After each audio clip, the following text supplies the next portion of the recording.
Olá, gente, tudo bem? Estamos aqui para mais uma aula. Agora nós falaremos sobre um outro tipo de inferência indutiva. Alguns chamam esse raciocínio de abdutivo, outros chamam de inferência para melhor explicação.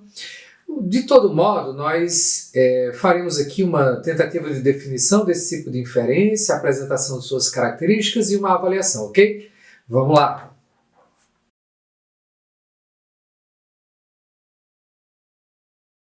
Gente, um outro tipo de raciocínio muito frequentemente associado à indução é aquela que nós vamos chamar de inferência para melhor explicação.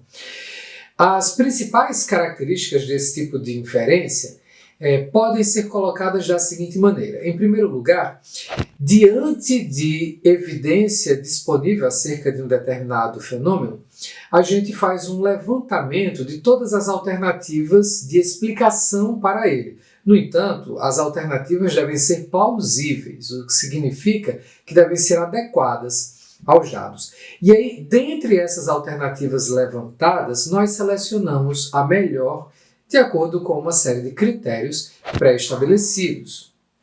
Assim, a melhor explicação é aquela que, se verdadeira, melhor explicaria todos os dados. O raciocínio ele pode ser apresentado esquematicamente, como vocês podem ver aqui, tá? Então, dado um determinado fenômeno Q, e dadas as alternativas capazes de explicar Q, que podem ser P1, P2, P3 e assim por diante, dado ainda que temos os critérios C1, C2, C3 e assim por diante para avaliar as alternativas, dado ainda que a alternativa 1, P1, é a que melhor satisfaz os critérios, então P1 é a melhor explicação para Q. Nós poderíamos encontrar diversos exemplos desse tipo de raciocínio na história da ciência.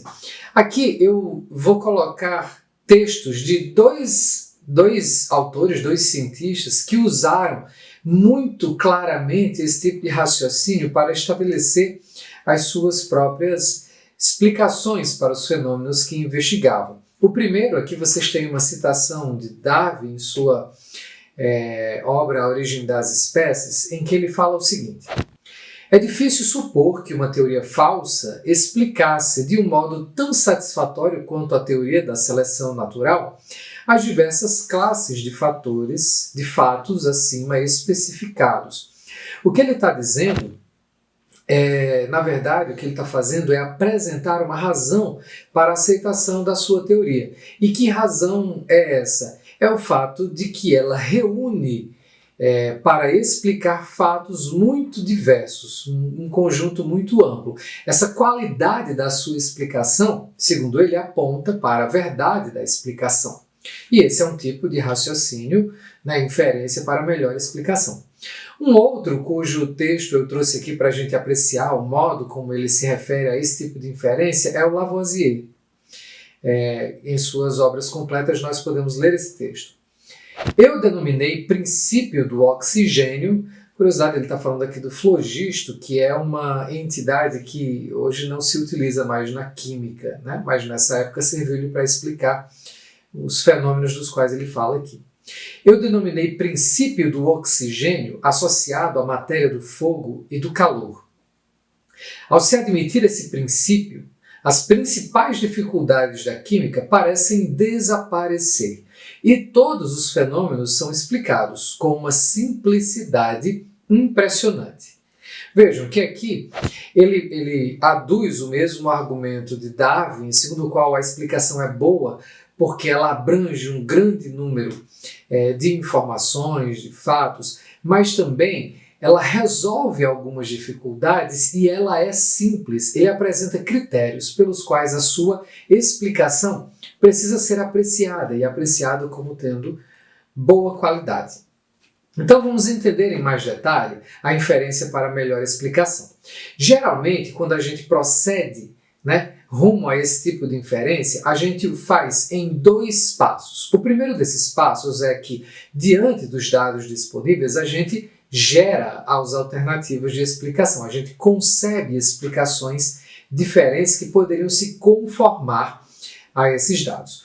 O passo seguinte é avaliar essas mesmas alternativas, dados alguns critérios. Então, a qualidade da inferência que se faz nesses termos, ela sempre depende, em primeiro lugar, da qualidade das alternativas que nós somos capazes de conceber. Se as alternativas forem ruins, o raciocínio como um todo será ruim. Em segundo lugar, depende da pertinência dos critérios levantados. Os critérios eles devem, de fato, qualificar as alternativas e, mais especificamente, aquela alternativa a ser selecionada. Se os critérios forem ruins, todo o raciocínio será comprometido, é claro. Em terceiro lugar, a gente depende também da competência da aplicação de cada critério a cada uma das alternativas. Se os critérios não forem bem entendidos e não forem bem aplicados, nós também teremos um raciocínio ruim. E por fim, a inferência como um todo vai depender de um balanço adequado do peso de cada um dos critérios, né, na avaliação final do seu conjunto para a seleção da alternativa que melhor explica os dados. Então, pesar bem, avaliar bem segundo os critérios e pesar bem essa avaliação é importante para a qualidade do raciocínio. Os critérios utilizados para a inferência, a melhor explicação, eles devem ser pensados em termos de virtudes explicativas, ou seja, devem qualificar de fato as explicações oferecidas pela alternativa que seja bem avaliada pelos critérios. Virtudes explicativas significa isso, ela tem excelência no modo como oferece explicação. Esses mesmos critérios eles devem apontar sempre para o provavelmente verdadeiro. Como é um tipo de raciocínio indutivo, ele também não vai nos oferecer uma inferência válida. Ela vai apontar não para a certeza, mas para o provável. Então, os critérios devem apontar para o mais provável. E ainda assim, eles podem ser satisfeitos, cada um dos critérios, em diferentes graus. Uma alternativa pode satisfazer muito bem um dos critérios e não tão bem um outro critério. Por isso a gente precisa, como eu falei anteriormente, balancear esses pesos adequadamente, tá? Então, é correto a gente supor que os critérios pensados para avaliar as alternativas, eles são compatíveis com o conhecimento de fundo da comunidade científica em um determinado momento. Ou seja, o paradigma de pensamento dominante, ele vai guiar o nosso processo de seleção de alternativas explicativas para um fenômeno. Vamos pensar então, que critérios são esses?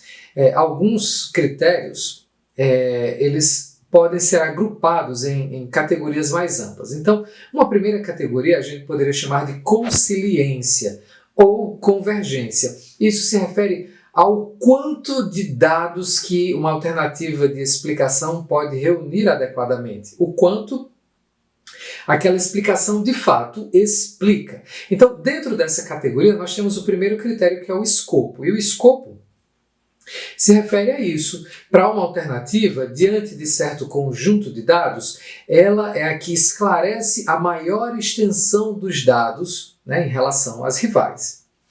Um outro critério dentro da categoria da consiliência é a força explicativa de uma alternativa, de uma teoria. Então, o que significa isso? Pela explicação que a teoria oferece, ela torna os dados mais epistemicamente prováveis do que as suas rivais.